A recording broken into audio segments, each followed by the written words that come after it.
बिस्मिल्लाहिर्रहमानिर्रहीम। अस्सलाम वालेकुम। आज हम फर्स्ट ईयर फिज़िक्स का सेकंड लेक्चर स्टार्ट करते हैं।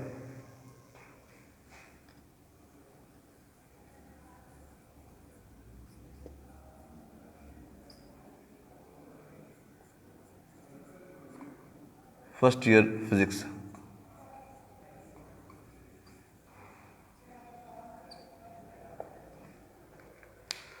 इसमें हम बात करते हैं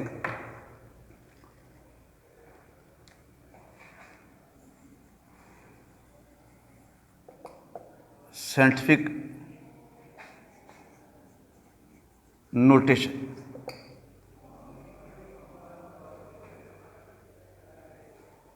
और स्टैंडर्ड फॉर्म।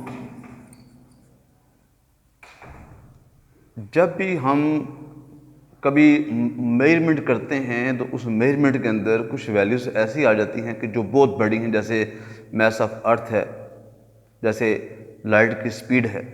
कुछ ऐसी वैल्यूज़ आ जाती हैं जो कि बहुत ही स्मॉलेस्ट हैं, जैसे इलेक्ट्रॉन का मास, जैसे प्रोटॉन का मास। तो जब आप किसी लार्जेस्ट वैल्यू को या स्मॉलेस्ट वैल्यू को आप कैलकुलेट करते हैं तो उसको अगर नॉर्मल फॉर्म में आप लिखेंगे तो उसको आप अपने किताब के ऊपर, पेपर के ऊपर उसको नहीं लिख सकते। उसके लिए हमें ज़्यादा स्पेसिंग चाहिए होगी। तो इसलिए जैसे आप देखें कि हम लिखते हैं मास ऑफ अर्थ, वो क्या होता है 6 × 10⁻24 kg। इसी तरह से स्पीड ऑफ लाइट है, वो क्या होता है 3 × 10⁸ मीटर पर सेकंड। मास ऑफ इलेक्ट्रॉन है m = 9.1 × 10⁻−31 kg। ये वेरी लार्ज वैल्यूज़ हैं, ये बहुत ही स्मॉल वैल्यूज़ हैं। तो किसी भी लार्ज वैल्यूज़ को, किसी भी स्मॉल वैल्यूज़ को एक्सप्रेस कर देना in term of power of 10, इसको हम कहते हैं साइंटिफिक नोटेशन। और इसके लिए रूल क्या है कि आपके पास इस पॉइंट से पहले एक डिजिट होना चाहिए। ये 9.1, 3.0, 6.0 इस तरह से भी हम इसको लिख सकते हैं। तो किसी भी वैल्यूज़ को एक्सप्रेस करना इस अंदाज में, this is called scientific notation और स्टैंडर्ड फॉर्म। तो ये शार्ट के तौर पर आता है, और जब भी शार्ट के तौर पर आएगा तो आपने इसकी एक एग्जांपल आपकी बुक में भी लिखी हुई है, आप वो लाजमी लिखेंगे, क्योंकि ये 2 नंबर का क्वेश्चन होता है, इसलिए इसके साथ एग्जांपल इसको लिखना ज़रूरी होता है। नेक्स्ट है, सेकंड टॉपिक है, वो है प्रीफिक्सेस। प्रीफिक्सेस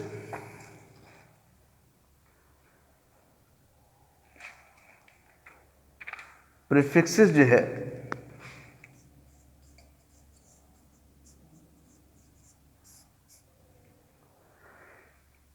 इसमें आप देखें कि ये अगर आपको ये नज़र आ रहा है, ये टेबल बना हुआ 10⁻18, 10⁻15, 10⁻12, 10⁻9, ये लिखा हुआ है मिली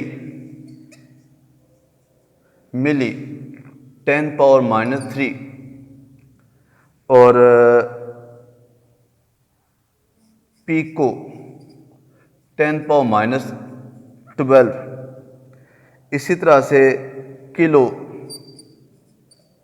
10⁻+3। और हम इनको m के साथ, इसको p के साथ, इसको हम k के साथ लिख सकते हैं। इसी तरह से माइक्रो 10⁻⁻6 माइक्रो, ये माइक्रो। तो ये आपने जो है कुछ ऐसी वैल्यूज़ हैं जो स्मॉल हैं, सब मल्टीपल हैं, कुछ ऐसी वैल्यू हैं जो लार्ज हैं, जो जिनको हम क्या कहते हैं मल्टीपल है। यानी ये अगर किसी वैल्यूज़ के साथ मल्टीप्लाई कर दिया जाए तो उसकी वैल्यू बढ़ जाती है, अगर इसको मल्टीप्लाई किया जाए तो उसकी वैल्यू और कम हो जाती है। इसलिए हम इसको कहते हैं कि ये हमारे पास मल्टीपल एंड सब मल्टीपल हैं। और इसमें आपने जो प्रीफिक्सेस का जो टेबल है, आपकी जो फर्स्ट बुक है उसमें थोड़े प्रीफिक्सेस थोड़ी कम लिखी हुई हैं, आपने इसको 9th की बुक से तैयार करना है। ठीक है, 9th की बुक में इसकी प्रीफिक्सेस बेशुमार लिखी हुई हैं, क्योंकि ये मोस्टली ये क्वेश्चन ऑब्जेक्टिव के तौर पर आता है। और ऑब्जेक्टिव के तौर पर कैसे आता है कि ratio between milli and pico will be ratio between milli and pico 10⁻6, 10⁻9, 10⁻12 और none of these। इसमें हमारे पास मिली डिवाइडेड बाई पी को, मिली 10⁻³ पी को 10⁻12, तो इसको सॉल्व किया जाए तो 10⁻³ इंटू 10⁻12, तो ये हमारे पास क्या आ जाएगा 10⁻9। तो ये इसका आंसर हमारे पास आ जाता है। तो इसलिए ये टॉपिक जो प्रीफिक्सेस है ये मोस्टली ऑब्जेक्टिव के तौर पर आता है। तो आपने अपनी बुक में जितनी भी प्रीफिक्सेस हैं वो तो तैयार करनी ही करनी है, लेकिन कुछ एक्स्ट्रा जो भी हमारा एजे का जो सिलेबस है 9th क्लास का, तो आप उसको उसमें जो प्रीफिक्सेस का जितना भी टेबल बना हुआ है आपने उसको सारा तैयार करना है। ठीक है, क्योंकि ये मेडिकल कॉलेज का जो एंट्री टेस्ट होता है उसमें भी एक MCQs आ जाता है। इसी तरह से और भी बनाए जा सकते हैं, इसको हम कर सकते हैं, जैसे ratio between milli and kilo. तो ratio between milli and kilo, तो ये हमारे पास क्या आ जाएगा, यहाँ पर लिखेंगे किलो, यहाँ पर लिखेंगे किलो, और किलो क्या होता है +3, और ये हमारे पास क्या होगा, इसको सॉल्व करेंगे तो ये हमारे पास आ जाएगा 10⁻⁻6। तो ये होता है माइक्रो, क्योंकि यहाँ पर नहीं है तो फिर नन ऑफ दिस, ये आंसर आ जाएगा। तो इस तरह आपने इसके बेशुमार MCQs आप बना सकते हैं इसी अंदाज में जैसे मैंने बनाए हुए हैं, तो आप मज़ीद आप इसकी तैयारी कर सकते हैं। Next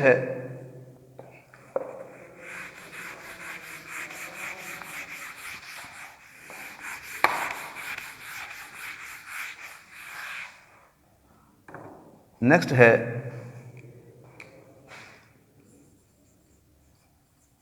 convention for indicating units. Convention for indicating unit. Convention वो बातें, वो ला, वो तरीका जो एक जनरेशन से नेक्स्ट हम तक पहुंचता है, उसको हम कन्वेंशन का नाम देते हैं। इसमें जो है मुख्तलिफ पॉइंट्स जो हैं उसको मिलाकर जो है ये इस टॉपिक को डिज़ाइन किया गया है, और इसमें हर एक पॉइंट जो है वो ऑब्जेक्टिव है। यानी इसमें पहला पॉइंट है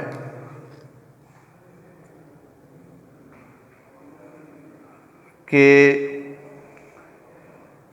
किसी भी ऑब्जेक्ट की जो यूनिट आती है, ठीक है, किसी भी ऑब्जेक्ट की जो यूनिट आती है, जब आप यूनिट लिखते हैं उसको आप अगर फुल यूनिट लिखेंगे, अगर आप फुल यूनिट का इस्तेमाल करेंगे, जैसे कि आपको पता है फोर्स की यूनिट क्या होती है, फोर्स की यूनिट होती है न्यूटन, लेंथ की यूनिट क्या होती है मीटर, फोर्स की यूनिट न्यूटन, लेंथ की यूनिट मीटर। अब देखें यहां पर न्यूटन जो है किसी साइंटिस्ट का नाम है, मीटर किसी साइंटिस्ट का नाम नहीं है, लेकिन ये जो न्यूटन है इसमें देखें सारे के सारे लेटर स्मॉल हैं, N E W T O N, यानी जब भी आप किसी भी फिजिकल क्वांटिटी का यूनिट लिखेंगे तो उसके सारे के सारे लेटर जो हैं वो स्मॉल होने चाहिए। लेकिन अगर आप फुल यूनिट नहीं इस्तेमाल करते, आप इस्तेमाल करते हैं सिंबल, तो फोर्स की यूनिट और लेंथ की यूनिट, फोर्स की यूनिट क्या आ जाएगी न्यूटन, कैपिटल N हो जाएगी, लेंथ की यूनिट क्या आ जाएगी मीटर। अगर किसी साइंटिस्ट का नाम है तो वो कैपिटल हो जाएगी, अगर किसी साइंटिस्ट का नाम नहीं है तो वो स्मॉल लेटर में हम उसको रिप्रेजेंट करेंगे। तो ये 2 पॉइंट जो हमने यहाँ पर डिस्कस किए हैं, इनको हम कहते हैं कन्वेंशन फॉर इंडिकेटिंग यूनिट। अब थर्ड पॉइंट जो है, थर्ड पॉइंट ये है कि जब भी आप प्रीफिक्सेस को और यूनिट को गट्ठा लिखते हैं, थर्ड पॉइंट जो है, अगर आप प्रीफिक्सेस को और यूनिट को गट्ठा लिखते हैं तो उसके लिए ज़रूरी है कि अगर जैसे ये लिखा हुआ है, ये लफ्ज़ लिखा हुआ है मिली मीटर, अब मिली एम, मीटर वो भी एम है, तो इसमें जो लेफ्ट साइड पर आपको नज़र आ रहा है लेटर लिखा हुआ, ये हमेशा प्रीफिक्सेस को इंडिकेट करेगा, और जो राइट साइड पर है लेटर ये वाला, ये हमेशा यूनिट को इंडिकेट करेगा। जैसे यहाँ पर मैं अगर लिखता हूँ माइक्रो न्यूटन, तो माइक्रो प्रीफिक्सेस, न्यूटन यूनिट है, यानी यूनिट से पहले लाजमी तौर पर अगर आप लिखना चाहते हैं प्रीफिक्सेस को तो यूनिट से पहले आप प्रीफिक्सेस लिखेंगे। इसमें अगर पहला पॉइंट क्या था फुल यूनिट, अगर आप लिख रहे हैं किसी भी फिजिकल क्वांटिटीज की, मैंने यहाँ पर 2 एग्जांपल बताई हैं, वैसे तो बेशुमार हैं, पावर है, प्रेशर है, वर्क है, मोमेंटम है, फ्लक्स है, डेंसिटी है, बेशुमार फिजिकल क्वांटिटीज हैं। तो जब भी आप उसकी कंप्लीट यूनिट को लिखेंगे तो वो स्मॉल लेटर में होगा, लेकिन जब उसको सिंबल में लिखेंगे तो वो कैपिटल लेटर में होगा अगर उसके किसी साइंटिस्ट का नाम है। अगर साइंटिस्ट का नाम नहीं है तो फिर वो सिंबल उसकी स्मॉल लेटर में। थर्ड पॉइंट ये है कि यूनिट से पहले जो भी लेटर लिखा होगा वो लाजमी तौर पर प्रीफिक्सेस को इंडिकेट करेगा। नंबर 4 पॉइंट है, नंबर 4 पॉइंट में ये है कि उसने लिखा है कि compound prefixes are not allowed, यानी आप यूं नहीं लिख सकते मिली मिली मीटर, एम। अब ये दोनों कंपाउंड प्रीफिक्सेस आ गए, मतलब एक से ज्यादा प्रीफिक्सेस आ गए। तो उसने कहा है कि आप कभी भी कंपाउंड प्रीफिक्सेस का इस्तेमाल नहीं करेंगे। अगर मिली है तो तो मिली क्या होता है 10⁻³ मिली है तो ये क्या होगा 10⁻³। तो मिली और मिली क्या होगा, तो यहाँ पर 10⁻⁻6 बन जाता है। तो फिर हम इसको क्या लिखते हैं माइक्रोमीटर। माइक्रोमीटर यानी अगर आपके पास यूं आ जाता है माइक्रोमीटर, तो अब यहाँ पर भी दो आपके पास प्रीफिक्सेस आ गए हैं। तो उसने रूल क्या है कि आप इसको ऐसे नहीं लिख सकते, आप इस 2 माइक्रो की जगह आप क्या करेंगे पिको लिख लेंगे। ये इसका नंबर 4 पॉइंट है। पहला पॉइंट, दूसरा पॉइंट, तीसरा पॉइंट और चौथा पॉइंट, इनको हम कहते हैं कन्वेंशन फॉर इंडिकेटिंग यूनिट। ये भी ऑब्जेक्टिव है, ये भी ऑब्जेक्टिव है, ये भी ऑब्जेक्टिव है, ये भी ऑब्जेक्टिव है। ये सारे के सारे जो हैं वो ऑब्जेक्टिव की फॉर्म में आते हैं। फिर नंबर 5 है पॉइंट कि अगर यूं लिखा है किलोमीटर और मीटर के ऊपर यूनिट के ऊपर स्केयर पड़ा, अगर यूनिट के ऊपर स्केयर पड़ा है तो इसका मतलब ये है कि ये जो स्केयर होगा वो इस प्रीफिक्सेस के साथ भी होगा, मतलब ये इक्वल होगा किलोमीटर होल स्केयर। और हम इसको यूं भी लिख सकते हैं, किलो क्या होता है 10⁻³ मीटर होल स्केयर, तो ये क्या आएगा 10⁻6 मीटर स्केयर। यानी अगर यूनिट और प्रीफिक्सेस आ रहा है और स्केयर पड़ा है यूनिट के ऊपर, तो ये क्या इंडिकेट कर रहा है, ये इंडिकेट करता है कि जो स्केयर है वो यूनिट के ऊपर भी है और प्रीफिक्सेस के ऊपर भी है। इसी तरह से नंबर 6 पॉइंट है। 6 पॉइंट में क्या है कि जब भी आप कोई भी मेजरमेंट करें, जैसे आपको पता है कि जो स्क्रू गेज है उसका रिजल्ट मिलीमीटर में होता है, वर्नियर कैलिपर है उसका रिजल्ट सेंटीमीटर में होता है, मीटर जो है उसका रिजल्ट जो है वो मीटर में होगा, मीटर रॉड जो है। लेकिन उसने लिखा है कि आपका रिजल्ट जो मर्जी आए, जो मर्जी इंस्ट्रूमेंट इस्तेमाल करें, लेकिन आपका जो फाइनल रिजल्ट है वो SI में होना चाहिए, सिस्टम इंटरनेशनल में होना चाहिए। फिर उसके बाद नंबर 6 है, नंबर 7 पॉइंट है। 7 पॉइंट में ये है कि आप जब भी मेजरमेंट करें तो लाजमी तौर पर आप इसको क्या लिखें, आप इसको स्टैंडर्ड फॉर्म में लिखें, यानी आपका जो रिजल्ट है वो स्टैंडर्ड फॉर्म में होना चाहिए। उसके बाद हमारे पास